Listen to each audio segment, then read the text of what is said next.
这绝对是近年来最烧脑的韩式悬疑电影，一上映就直接干爆了3亿人的 CPU。该片融合了时间、空间、惊悚、灵异等元素，哪怕憋爆膀胱也要一次性看完。一通跨越时空的电话，让来自过去和现在的2个女人产生了奇妙的联系。看似平淡无奇的设定，却演绎出了曲折离奇的剧情，还能控制过去改变未来。结局更是让2个本不该相遇的人相互厮杀。总之就是既刺激又过瘾。闲话少说，正片走起。这天，女主舒妍回到了老家，多年未见的草莓叔叔前来接她。舒妍这次是特意回来看望病重的妈妈，但一路舟车劳顿，舒妍打算先休息一下，换身衣服再去医院。可刚一回到家里，就接到了一通奇怪的电话，对方也是个女人。她说自己的妈妈是个疯子，让单熙赶紧来家里救她。舒妍一脸疑惑，问单熙是谁，还问她是不是打错了。对方似乎也感到不对，挂了电话。舒妍也没有多想，便来到医院看望妈妈。妈妈得了脑瘤，时日无几。她似乎很了解自己的病情，叮嘱舒妍把自己和父亲埋在一起。可舒妍却认为妈妈没有这个资格，因为正是她的疏忽才导致了父亲的英年早逝。随后，舒妍来到了父亲的墓前悼念了一番，然后就再次回了家。可还没进门呢，就听到了电话铃声。她急忙接起电话，还是先前那个奇怪的女人。她依然说妈妈要杀了她，让单熙赶紧过来一趟，还说你不记得我家了吗？就在凤凰岭4号啊。舒妍解释自己不是单熙，让她不要再打来了。对方也没说什么，抱怨了一句就挂了。无意中，舒妍看到了桌上的一个信封，这才意识到凤凰岭4号就是自己家啊。为什么那个女人会说是她家呢？虽然很疑惑，但她还是倒在沙发上睡着了。而通过她腿上大面积的烧伤，不难看出她是个有故事的人。深夜，她被一阵响动吵醒，来到走廊一看，原来是全家浮掉在了地上。她找来工具准备把照片挂回去，可钉钉子的时候却发现墙后边竟然是空的。为了一探究竟，她凿开了墙面，里面果然别有洞天。这是一个面积很大的地下室，看样子荒废已久。她在角落里发现了一个箱子，里面都是一些驱魔器具，另外还有一本笔记。她打开一看，像是一个女人的日记，记录日期是1999年，都是妈妈要杀了她之类的内容。想想之前接到的电话，舒妍一阵后怕，难道这个女人曾死在这所房子里，冤魂未散，还留在这里吗？忽然一张照片掉在了地上。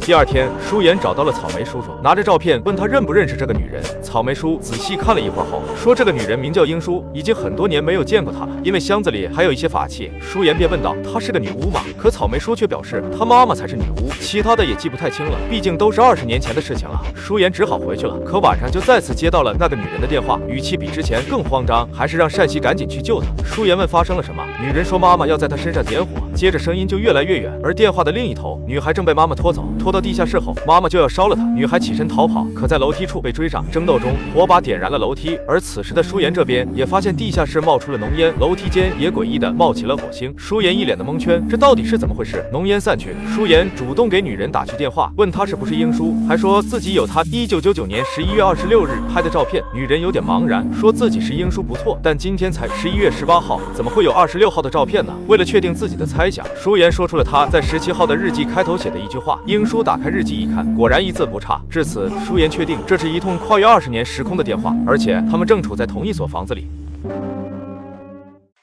这个女人惊恐地发现，腿上的烧伤竟以肉眼可见的速度恢复。再一转身，所处的房子也随之发生了巨大的变化。随着一阵虚幻的碎片闪过后，她的短发变成了长发，身上的衣服也变成了一件紫色连衣裙。破旧的房子顷刻间变成了一座豪宅。更离谱的是，舒妍病重的妈妈康复了，死去多年的父亲也复活了。这一切都要从她接到一通20年前的电话说起。电话另一头的英舒起初还不相信，于是舒妍就查询了1999年11月18号发生的重大新闻，说今晚金浦机场会发生一起飞机降落事故。晚饭时，英舒盯着电视等待新闻报道，可一旁的继母却不停地警告她好好吃饭，否则就把她送到精神病院。英舒无奈，只能把桌子上枯草一般的食物放进嘴里。原来继母是个女巫，用她的话来说，这些食物都是给英舒驱邪用的。就在这个时候，电视中果然播报了那起机场事故。英舒随即就给舒妍打去了电话，两人都开始相信这是一通跨越了20年时空的电话。两个单纯的姑娘丝毫没有注意到发现的新大陆，只顾着相互传达彼此时空的事物。直到这天，英舒家里来了3个客人，正是舒妍一家3口。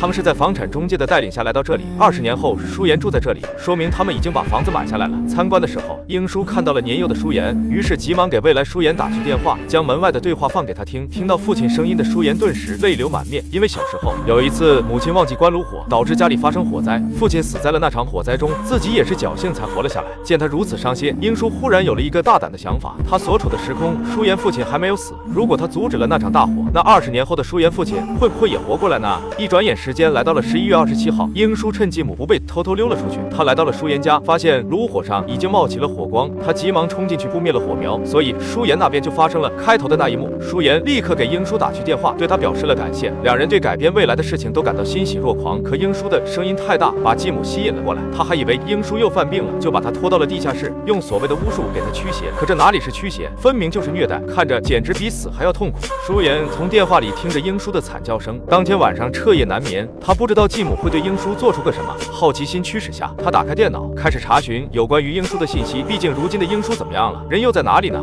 查了好久，找了无数个同名的人之后，终于查到了一条关于英叔的新闻。继母以治疗精神病为由对英叔进行驱魔，最终英叔不堪忍受，死在了仪式上。第二天，他就把这件事情告诉给了英叔。英叔记下了自己的死亡日期，他要想办法阻止自己的死。时间很快就来到了那天当晚，继母拿着匕首悄悄走进了英叔的房间，隔着被子就是一顿乱刺。可掀开被子一看，下面竟然是个布娃娃。这时躲在门后的英叔出来了，他质问继母为什么要这样，继母却说他是个恶煞，以后会害死很多人。英叔一听，既然你无情，那就别怪我无义了，一怒之下直接反杀了继母。第二天，舒言得知英叔还活着，非常的高兴，但并没有问英叔是怎么解决的，反而转头和父母一起烧烤游玩去了。直到这天，草莓叔叔来给他们一家送草莓。巧合的是，20年前的草莓叔叔也给英叔家送去了草莓，还热心的给放到冰箱里。结果一开门就闻到了一股恶臭味，好奇的打开一个黑色塑料袋，就看到了一撮毛发和手指。就在这时，英叔走了过来，原来他把继母分尸后放在了冰箱里。既然草莓叔叔知道了真相，就绝不能让他活着离开。于是英叔就拿出了一个灭火器，而另一边，舒言他们正在家中品尝草莓，一口草莓汁还滴在了衣服上。忽然楼上的电话响了起来，电话是英叔打来的，可里面却传来了草莓叔叔的求救声，伴随着一阵钝器砸在肉体上的声音。草莓叔的声音戛然而止，舒言立马意识到了不对劲，接着刚才滴在衣服上的草莓汁也消失了。下楼一看，草莓叔叔真的不见了，父母也压根就不认识草莓叔叔这个人了。他急忙跑到草莓园，发现这里已经荒废很久了。为了弄清楚到底发生了什么，他又来到了附近的警局。一位中年警察似乎听说过草莓叔这个人，说他已经过世很多年了。这名警察很喜欢记笔记，果然在当年的笔记中找到了真相。草莓叔20年前就被英叔杀害了，一同被杀的还有继母，而英叔被判了无期，现在还在监狱里。回去后，舒言就给英叔打去了电话，质问他是不是杀了继母和草莓叔叔。英叔一脸疑惑，反问他怎么知道。舒言便说出了他因杀人被判无期的事情。而此时的英叔一听十分震惊，自己隐藏的这么好，怎么会被发现呢？他好不容易才有了活着的感觉，可不想下半辈子都在监狱中度过，便询问舒言警方是如何发现的，还让舒言去调查警方掌握的证据，他好去阻止这一切。舒言一听非常的伤心，继母就不说了，至少草莓叔叔是无辜的，他不想再跟杀人犯做朋友，便直接挂断了电话。这下英叔被气坏了，再次打去电话，上来就骂舒言忘恩负义，明明刚救了他父亲一命，帮忙查一下证据就那么难吗？话还没说完，舒言就又挂了电话，再打就是没人接听。这下英叔愤怒到了极点，既然如此，那就别怪我心狠手辣。说来也巧，又过了几天，小舒言和父亲主动找上了门，他们是来找继母商议买房的事情的。英叔见状便产生了一个邪恶的想法，他谎称继母在睡觉，然后把父女俩请进门，趁他们不注意，用灭火器偷袭了舒言的父亲。而另一个时空的舒言正在和父亲一起练车，结果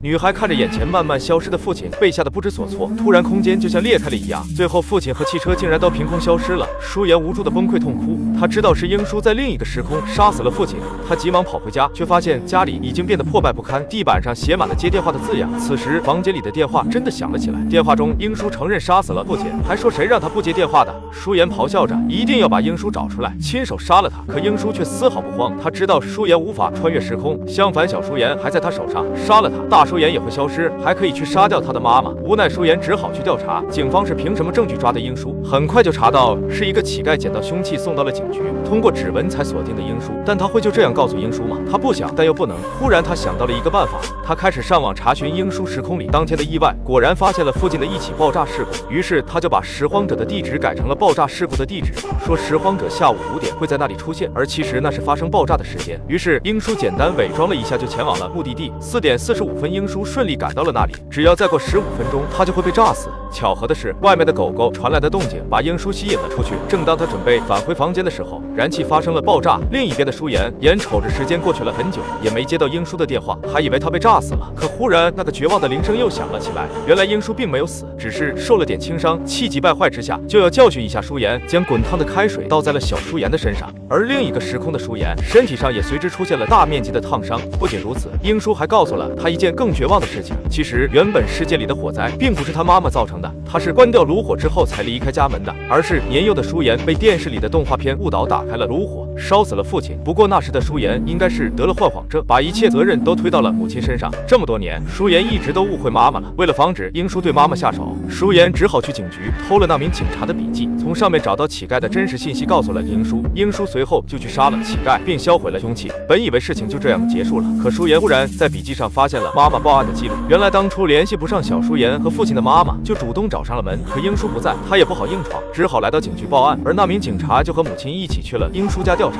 与此同时，正看着笔记的舒颜忽然感觉房屋震动了起来，接着就发生了天翻地覆的变化。看来是英叔逃脱法网，改变了未来。也就是说，这所房子现在还是英叔的家。吓得舒颜立马跑了出去。另一边的舒颜妈妈在警察的陪同下找到了英叔家，警察一边问话一边记录。可未来的舒颜却忽然发现笔记的最后一行写的是母亲借用了电话，之后就没了内容，说明之后他们遇害了。舒颜非常着急，忽然想到，既然借用电话，肯定是打到了这里，也就是说另一个时空的妈妈有危险，而他唯一的机会就是通过电话让母亲逃走。于是他果断跑回房里。另一边，舒颜的妈妈正要借用电话给父亲打电话，可殊不知这个电话只能打给未来。听着对面未来舒颜的劝告，妈妈一时非常蒙圈。可下一秒，英叔就一刀结果了那名警察。与此同时，20年后的舒颜这边也完全没有发现老英叔已经出现在了身后，好在不是致命伤，两人随即扭打了起来。舒颜撞倒老英叔，捡起电话躲进了一间房内，而另一个时空的妈妈也拿着电话躲进了同一间房。两个时空的英叔都在疯狂的砸门。幸运的是，舒颜和妈妈同时拿到了电话，他冷静的指挥妈妈让她找个武器防身。他找到了一个灭火器，可门外突然传来一个女孩的哭声。妈妈将门打开一个缝隙，发现门口躺着的居然是小舒颜，她果断冲出去查看，可英叔却出现在了身后。为了保护女儿，妈妈空手接住了刺刀，然后推着英叔进入了房间，接着就是一阵打斗声。未来舒颜看着房里发生的变化，无法想象另一边的打斗有多惨烈。其实他这边也正处在危机时刻，老英叔已经快要破门而入了。画面再次来到过去，英叔一身血的出来了，他慢慢走向小舒颜，想要杀人灭口。同时，老英叔也已经破门而入，挥着砍刀劈向舒颜。关键时刻，过去时空里的母亲从房里冲了出来，推着英叔坠下了楼，两人同时丧命。而未来这边，老英叔也在舒颜面前慢慢消失，房子也随之发生了变化，又变成了一副荒废已久的样子。其实到这里电影就该结束了，可导演又强行来了一波反转。未来的英叔活下来后，匆忙来到父亲的坟前，发现并没有母亲的坟，说明母亲还没有死。果不其然，母亲随之出现，而身上也多了很多当年的伤痕。其实到这里都也算合理，但是接下来母亲又忽然的消失了，原来是当年的英叔也没有死，最后还抓住了活下来的舒颜。总之强行反转的感觉很牵强，明明都已经凭空消失了，竟然还能再活过来，或许是小编理解的不到位。有看过原片的小伙伴吗？评论区解释下。